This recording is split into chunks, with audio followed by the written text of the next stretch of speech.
제 12장.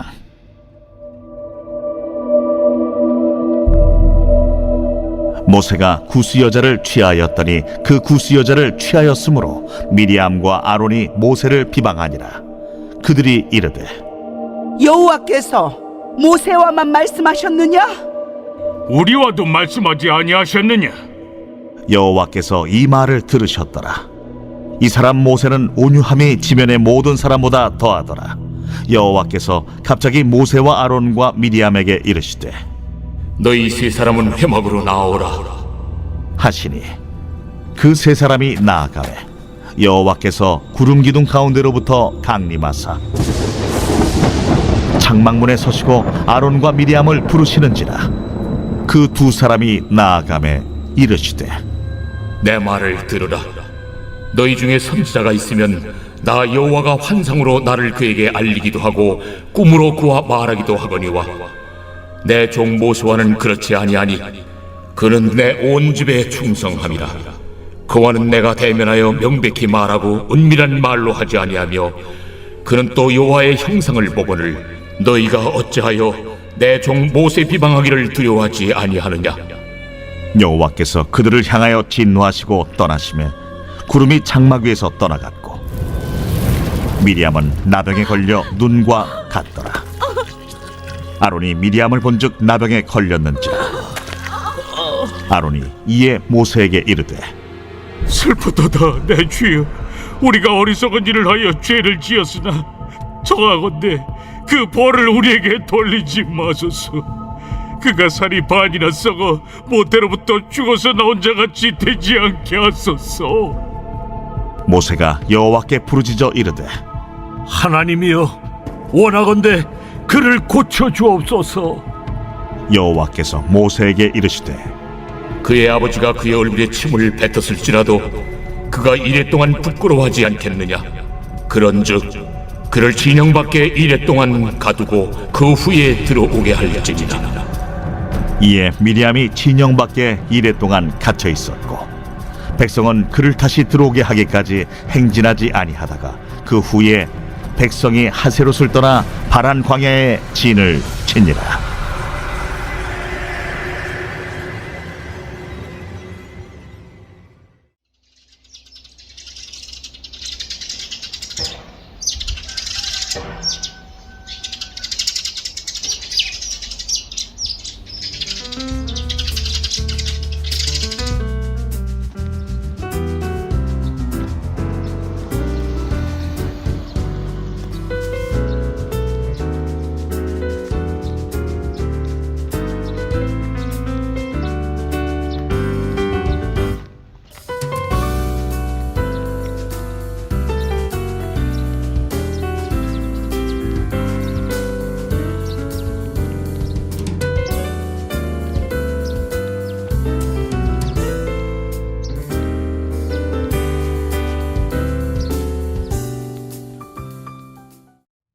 할렐루야. 아름다운 꽃들이 피어나듯이 주님의 생명력이 우리의 삶 가운데, 우리 교회 가운데 가득하게 피어오르기를 간절히 축원합니다. 여러분 잘 오셨습니다. 인사하시겠습니다. 잘 오셨습니다. 잘 오셨습니다. 잘 오셨습니다. 제목 함께 읽어봅니다. 시작. 부메랑이 되어 돌아온 미리암과 아론의 비방. 자, 여러분 사진을 보실 텐데요. 이 사진 중에서 부메랑, 종이 비행기, 나이프, 담뱃대 중에서 던지면 되돌아오는 물건이 있는데 무엇일까요? 네, 맞습니다. 부메랑입니다. 부메랑은 호주 원주민들의 사냥 도구로 오래도록 사용되었습니다. 그러다가 우연하게 날개의 윗면은 볼록하게 하고 아래는 납작하게 만들면 부메랑이 되어서 돌아온다는 사실을 알게 되었습니다. 과학적으로는 양력의 불균형으로 인해서 원을 그리면서 되돌아오게 되는 원리를 가지고 있습니다. 이 사냥 도구는 사냥감을 제대로 맞추면 그대로 떨어지게 됩니다. 하지만 사냥감을 놓치게 되면 던진 사람에게로 되돌아오게 되어 있습니다. 주의하지 않으면 되돌아오는 부메랑에 맞아서 다칠 수가 있습니다. 우리가 흔히 하는 다른 사람을 향한 비난과 비방도 자세히 관찰해 보면 부메랑과 그 원리가 동일합니다.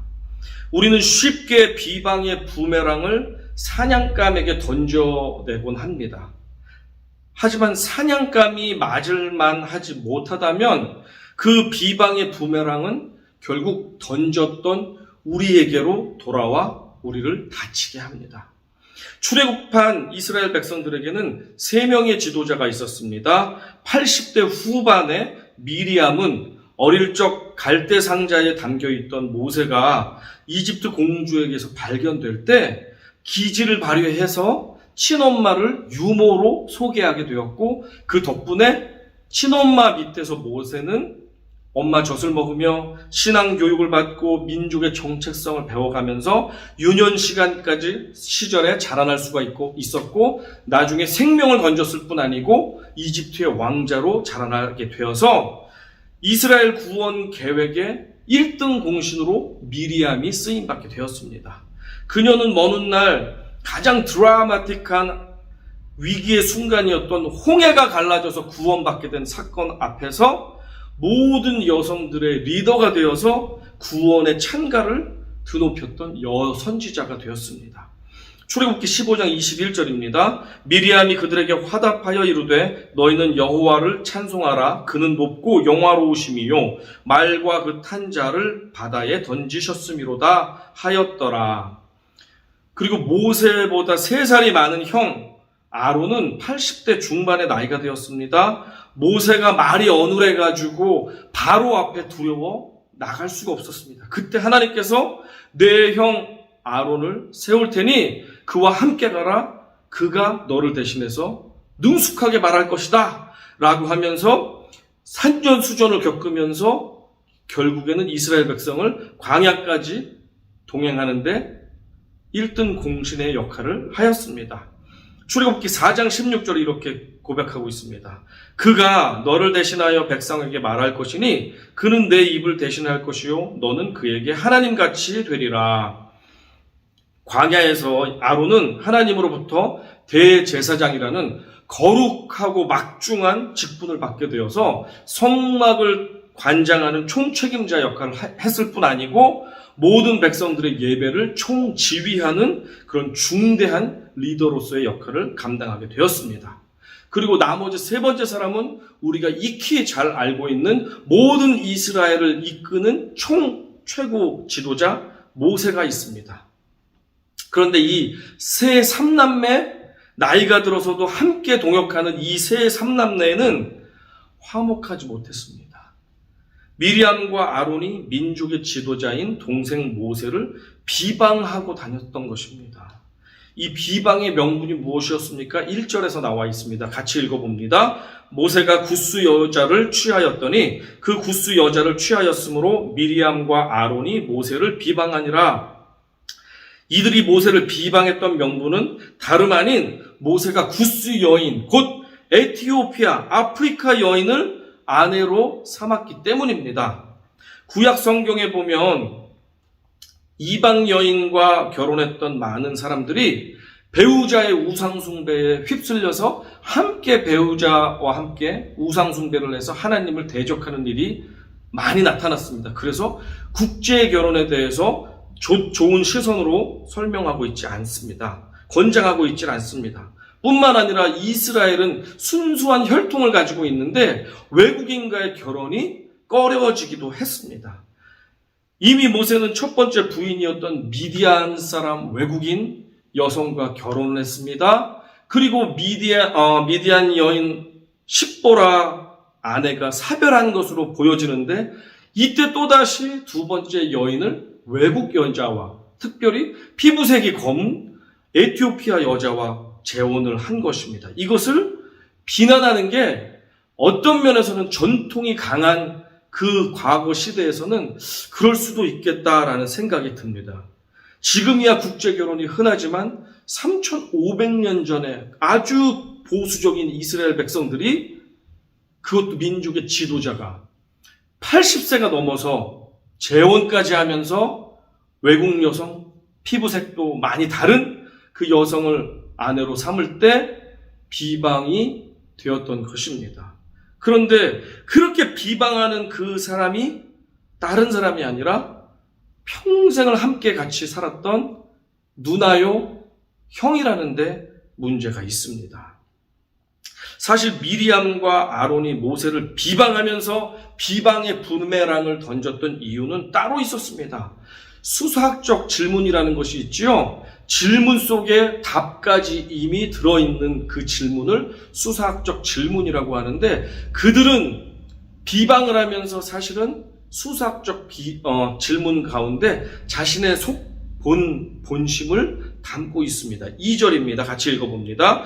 그들이 이르되 여호와께서 모세와만 말씀하셨느냐 우리와도 말씀하지 아니하셨느냐 하매 여호와께서 이 말을 들으셨더라. 진짜 이유는 이것입니다. 여호와께서 모세와만 말씀하셨느냐? 아니다. 모세뿐만 아니라 우리와도 말씀하셨다. 우리와도 말씀하지 아니하셨느냐? 그렇다. 여호와께서는 우리와도 분명히 말씀하셨다. 그러니 모세만 대단한 지도자가 아니라 우리도 대단한 지도자다. 우리 역시 하나님의 최측근들이다 라는 것을 강조하고 있는 것입니다.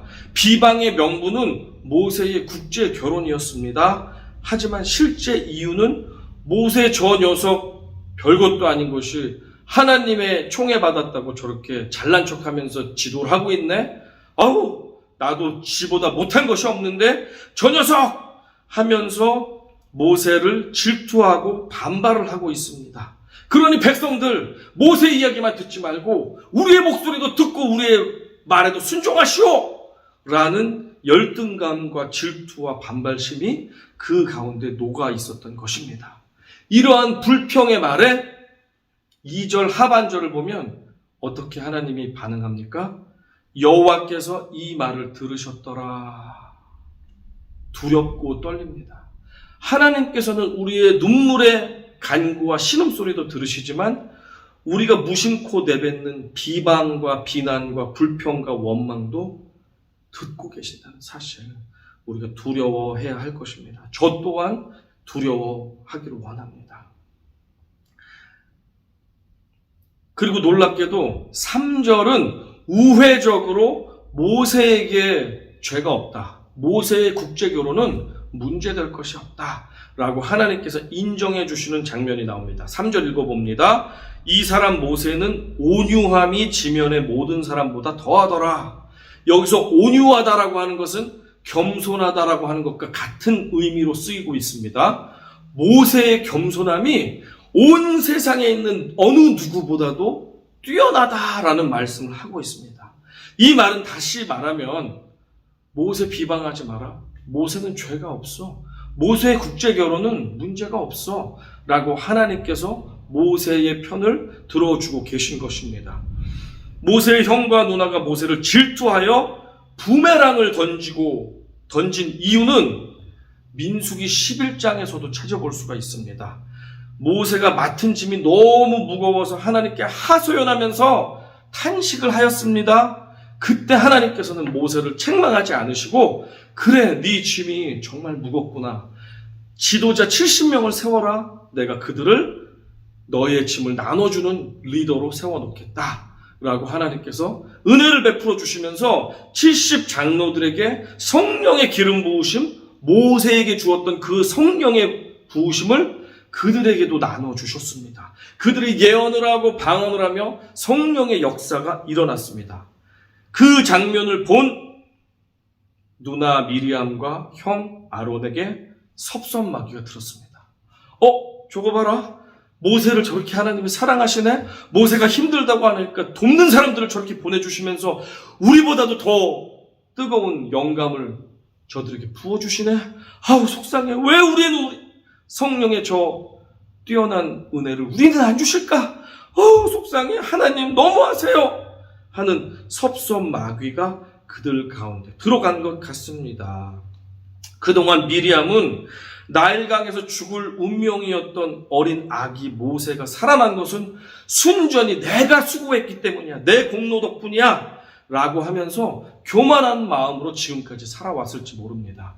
아론 형님이 그동안 이런 마음으로 살았지 모릅니다. 저 말도 똑바로 못하는 어눌한 녀석, 아유, 이 말 잘하는 형이 없었으면 네가 어디 바로를 이기고 지금까지 제대로 리더 역할을 할 수 있었겠어? 나 없으면 너는 시체야. 제대로 하지도 못했다고. 진짜 보이지 않게 백성들을 이끌었던 건 나야, 나. 라는 교만이 그 마음에 있었을지 모르겠습니다.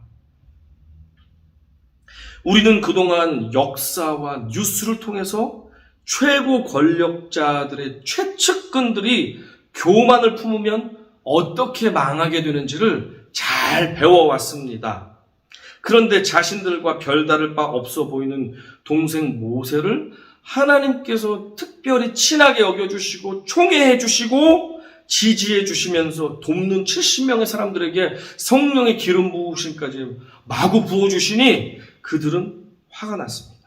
그 불만과 서운함과 원망이 오로지 모세에게 향했고 모세의 문제점을 찾다 보니까 돋보기로 찾다 보니까 그래 네가 80이 넘어가지고 여자를 그렇게 밝히냐? 또 재혼을 했냐? 그것도 우리 민족이 아니라 하필이면 피부도 색깔도 다른 외국 여자야? 아유 저 지도자가 저래서 되겠어? 하면서 비난의 화살, 비난의 부메랑을 마구 날렸던 것이었습니다. 바라고 원하기는 우리의 동료들이 주님의 축복과 기도의 응답으로 기뻐하고 감사할 때 저와 여러분들, 우리들은 나에게는 왜 저런 축복을 안 주시나요? 나는 왜 응답해 주시지 않나요? 하면서 서운해하고 불평을 하고 사람들을 비방하고 미워하지 말고 오히려 남들이 잘 될 때 남의 기쁨을 내 기쁨으로 여기며 함께 기뻐할 수 있는 것을 노력해 보시기 바랍니다. 아멘. 노력해 보시기 바랍니다. 아멘. 남의 기쁨에 동참하는 것을 애써서 노력해 보시기 바랍니다. 그럴 때 다음 차례가 우리 차례가 될 것입니다. 아멘. 미리암과 아론의 불평과 비방을 들으신 하나님께서는 판결을 하시기 위해서 세 사람 당사자 3명을 한 자리에 부르셨습니다. 회막으로 오너라. 회막 앞에 거룩한 하나님의 구름, 임재의 구름이 가득하였고 하나님께서 그 회막 앞에 서 계셨습니다. 미리암과 아론은 이 앞으로 나와라. 미리암과 아론이 벌벌 떨면서 그 앞으로 나왔습니다. 판결을 시작하십니다. 6절입니다. 같이 읽어봅니다. 이르시되 내 말을 들으라. 너희 중에 선지자가 있으면 나 여호와가 환상으로 나를 그에게 알리기도 하고 꿈으로 그와 말하기도 하거니와 나는 너희와 같은 선지자들에게 환상이나 꿈으로 알 듯 모를 듯 내 뜻을 희미하게 전달해 주었다. 마치 모르스 부호로 메시지를 전달해 주듯이 암호 해독도 필요하고 명확하게 내가 주지를 않았다. 그러나 7절을 같이 읽어볼까요? 7절과 8절 시작. 내 종 모세와는 그렇지 아니하니 그는 내 온 집에 충성함이라. 그와는 내가 대면하여 명백히 말하고 은밀한 말로 하지 아니하며 그는 또 여호와의 형상을 보거늘 너희가 어찌하여 내 종 모세 비방하기를 두려워하지 아니하느냐.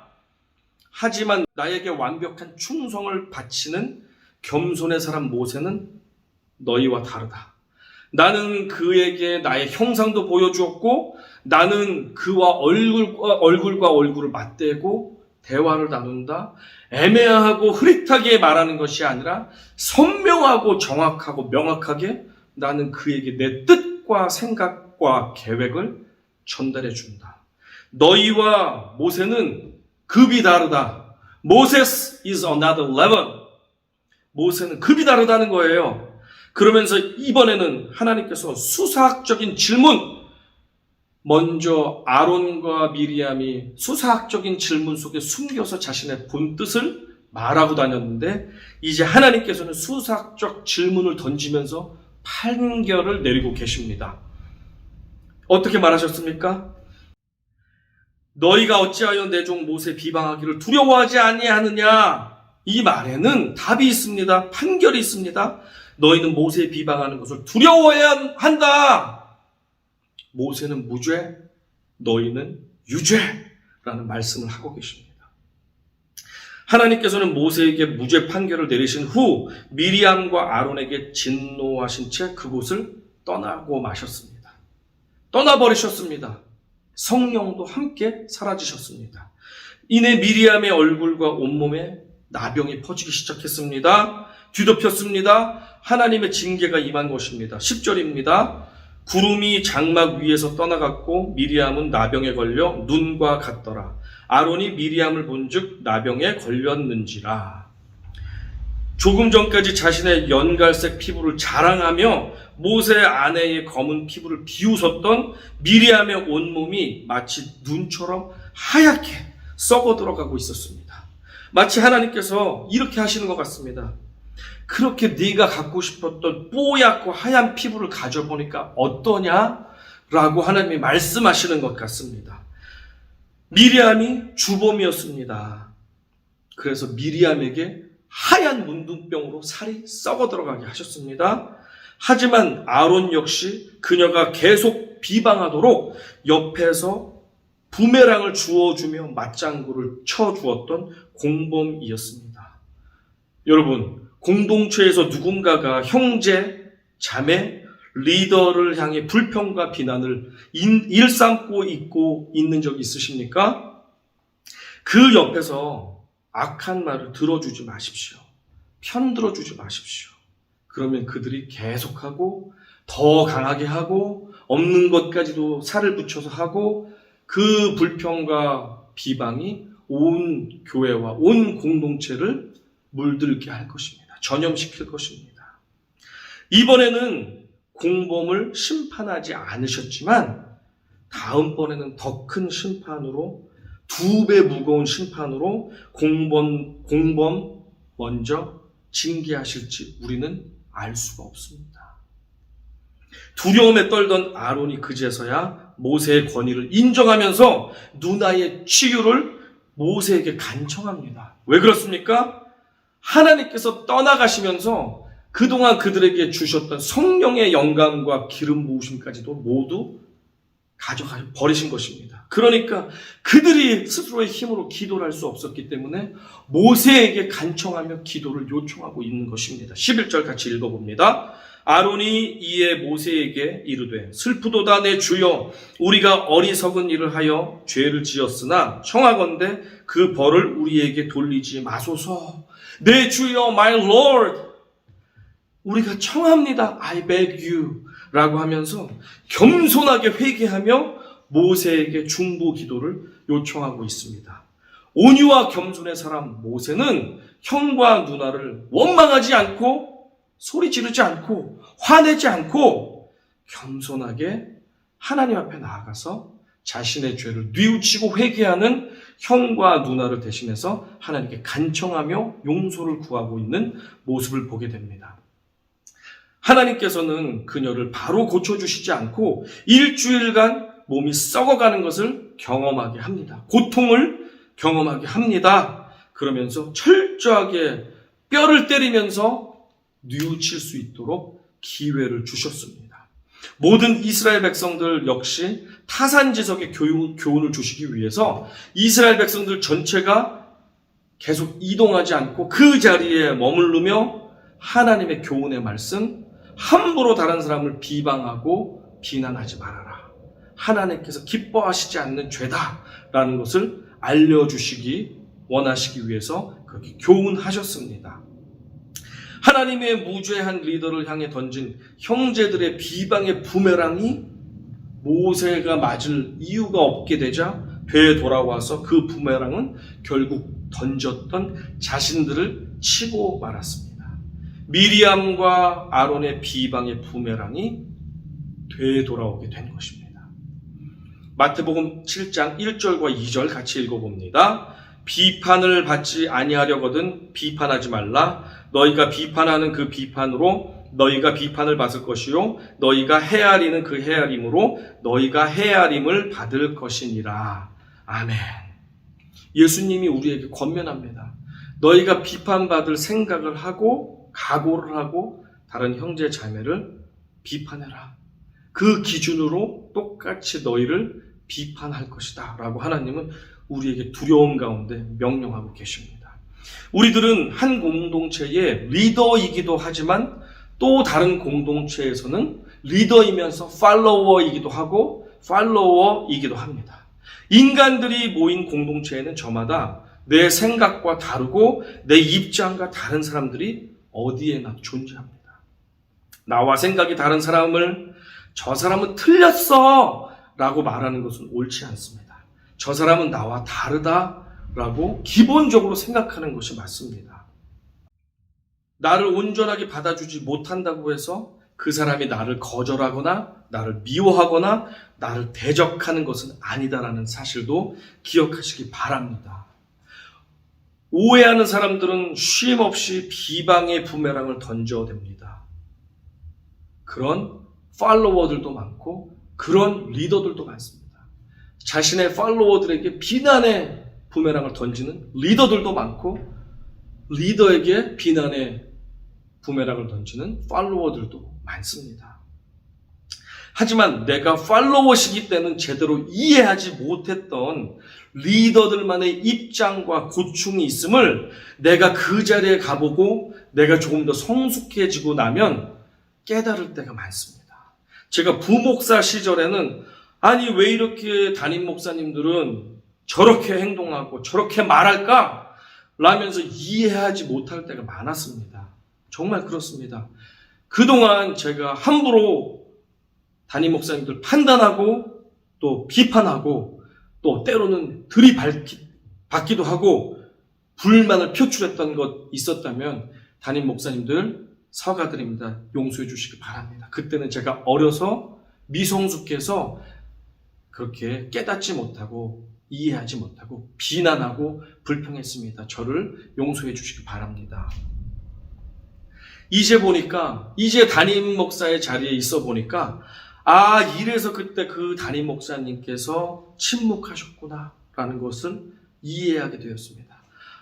이런 상황이기 때문에 이쪽 편도 저쪽 편도 들지 않고 중간에서 누구 편도 들지 않으셨구나 라는 것을 이해할 수 있었습니다. 그때 내가 말하고 행동했던 것이 나는 옳아서 그렇게 했다고 했지만 그것을 주의시켜주셨던 담임 목사님의 그 이유, 그것이 옳은 것만은 아니었구나 라는 것을 제가 깨닫게 되었습니다. 이 시대가 악하고 음란하기 때문에 하나님께서 주신 권위에 도전하며 순종하지 못하는 사람들이 오늘날 넘쳐나는 시대를 살고 있습니다. 심지어 대통령을 향해서도 욕을 하고 비난을 하고 정죄하며 시기 질투와 원망을 쏟아내는 것이 이 시대입니다. 저는 대통령보다도 못한 사람인데 제가 비난을 당하는 것은 어쩌면 당연한 일이죠. 그런다 할지라도 비난을 받는다 할지라도 끝까지 온유와 겸손과 진실함으로 형제들을 대해 주시기를 간절히 부탁드립니다. 저 또한 그렇게 노력하겠습니다. 저도 온전하지 못한 사람이지만 형제 자매가 비방할 때 함께 같이 비방하지 않도록 저도 노력하겠습니다. 억울한 비난을 받게 된다고 해서 성내거나 즉각적으로 자신을 변호하지 마십시오. 기회가 허락된다면 정직하게 자신의 상황을 설명하시되 그래도 받아들여지지 않는다면 그 비난의 부메랑이 just let it go, 그냥 떠나가게 내버려 두십시오. 지나가게 하십시오. 그것을 받아들이지 마십시오. 하나님께서 여러분의 오해와 억울함을 풀어주시도록 온전하게 내어 맡기시기 바랍니다. 어떤 사람이 자신의 귀한 아들이 어느 유명한 선생님의 제자가 되어서 집을 나가게 되자 화가 머리끝까지 났습니다. 불만을 가지고 그 유명하다는 선생님을 찾아갔습니다. 그러면서 그 선생에게 내 귀한 아들을 꼬셔가지고 제자로 데려갔다고, 그럼 우리 집에 농사는 어떻게 짓고 우리 집에 일은 누가 하고 내 귀한 자식을 네가 꼬여서 데려가 하면서 온갖 욕과 비난을 쏟아냈습니다. 이 유명한 선생님은 아버지의 비난을 끝날 때까지 끝까지 기다리며 듣고만 있었습니다. 아버지가 제풀에 지쳐서 비난을 멈추자 이 선생님께서 질문을 합니다. 혹시 당신의 집에 손님이 찾아옵니까? 아버지가 대답합니다. 그렇다 이 선생놈아. 그럼 손님에게 먹을 것이나 마실 것을 대접하시나요? 당연하지 이 선생놈아. 너는 대접 안 하냐? 손님 왔는데 이런. 그런데 만약 손님이 빨리 나가시면서 당신이 차려준 음식을 먹지 않고 돌아간다면 차려놓은 음식은 어떻게 하나요? 그야 당연히 내가 먹는다 이놈아. 누굴 주냐 내가 먹지. 이런 바보 같은 놈. 지금 상황이 그와 같습니다. 당신은 욕하지 않는 나를 욕하고 비방하지 않는 나를 비방하고 멸시하지 않는 나를 멸시하고 있습니다. 그러나 나는 당신으로부터 그 모든 비방과 욕과 멸시를 받을 생각이 전혀 없습니다. 그러므로 당신이 한 욕과 비방과 멸시는 온전히 당신의 것입니다. 당신이 가져가십시오. 라고 이 선생님이 말했습니다. 이렇게 센스 있는 선생님의 지혜에 탐복한 그 아버지는 그 자리에서 그 선생님께 사과하고 그 선생님의 제자가 되었다고 합니다. 베드로전서 2장 19절 20절 같이 읽습니다. 시작. 부당하게 고난을 받아도 하나님을 생각함으로 슬픔을 참으면 이는 아름다우나 죄가 있어 매를 맞고 참으면 무슨 칭찬이 있으리요. 그러나 선을 행함으로 고난을 받고 참으면 이는 하나님 앞에 아름다우니라. 이것이 바로 우리의 영원한 리더 예수 그리스도께서 행하신 방법이며 그리스도의 제자인 그리스도인들이 우리 주님께 요구받는 방법입니다. 여러분에게 잘못이 있어서 받는 비방이라면 마땅히 하나님과 사람에게 사과하고 회개하고 뉘우치고 죄값을 지불하고 깨닫고 돌이키십시오. 하지만 여러분에게 죄가 없고 이것이 억울한 비난과 비방이라면 여러분 반응하지 마십시오. 비방의 부메랑은 반드시 던진 사람에게 되돌아가게 되어 있습니다. 순종이 제사보다 낫고 듣는 것이 수량의 기름보다 나으니 이것이 바로 범사에 잘되고 복을 받는 비결임을 믿으십시오. 리더에게 순종하는 것, 권위자에게 순종하는 것이 결국에는 복받는 비결이라는 것을 인생을 경험하면 경험할수록 확실히 깨닫게 되는 진리라는 사실입니다. 다 이해되지 않는다 할지라도 할 수만 있다면 여러분에게 맡겨주신 리더들에게 복종하십시오. 순종하십시오. 다윗은 미치광이 사울을 2번이나 죽일 수 있었지만 하나님께서 세우신 권위자를 자신이 끌어내리는 것이 하나님께 범죄라는 사실을 알았기 때문에 도망 중에서도 생명의 위협을 당하면서도 끝까지 사울을 해치지 않았습니다. 겸손히 하나님의 때를 기다렸고 하나님의 때가 됐을 때 하나님이 친히 사울을 내리시고 다윗을 왕위로 올려주셨습니다. 그렇다고 해서 맹목적으로 무조건적인 순종은 금물입니다. 만약에 리더가 정도에 지나친 도덕적인 결함이 있거나 성적인 타락이 있거나 금전적인 범죄가 있거나 지나치게 무능하고 지나치게 게으르거나 비성경적인 가르침을 남발한다면 간절한 기도를 통해서 성도들 전체가 합심하여 리더에게 권유하십시오. 진심으로 사랑의 마음으로 그를 축복하며 이야기를 나누십시오. 그리고 하나님께 모든 결과를 맡겨드리십시오.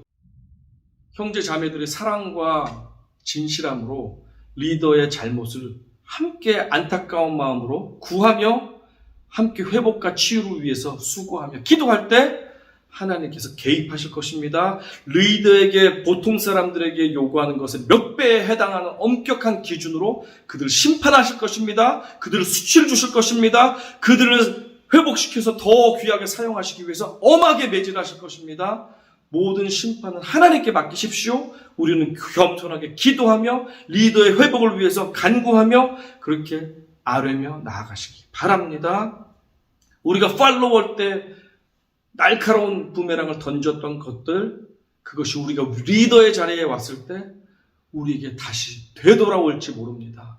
우리는 두려움과 떨림을 가지고 더 이상 쉽게 간단하게 다른 사람들을 비방하는 비방의 부메랑을 던지는 어리석은 일이 없도록 우리 자신을 돌아보며, 또한 억울하게 비난의 부메랑을 맞는다고 하더라도 하나님께서 그것을 다 알고 계시니 우리는 묵묵하게 맞아야 되면 맞고 또 피해야 되면 피할 수 있도록 하나님의 인도와 하나님의 심판을 기다리며 하나님께만 모든 것 맡기는 겸손한 주의 종들이 다 되시기를 주님의 이름으로 축원합니다. 아멘.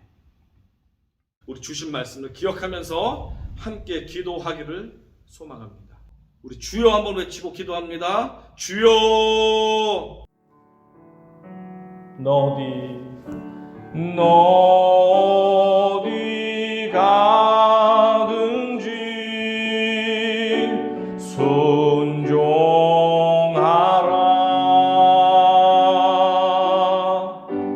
너 어디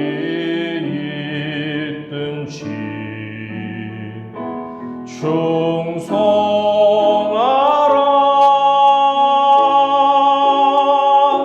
주 너의 하나님,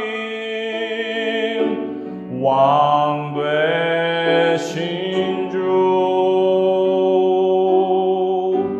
영원히 주님만 찬양하라. 다시 한번 고백하면 너 어디 있든지, 너 어디 가든지 순종하라.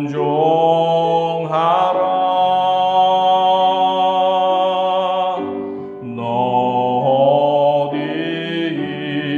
있든지 충성하라.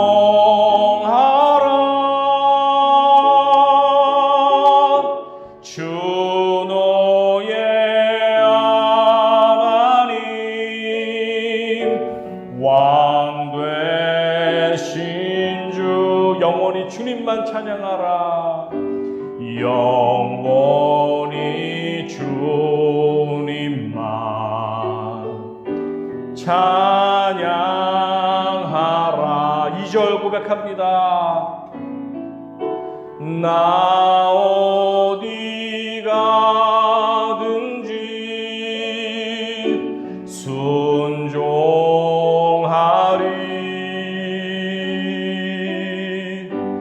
나 어디 있든지 충성하리.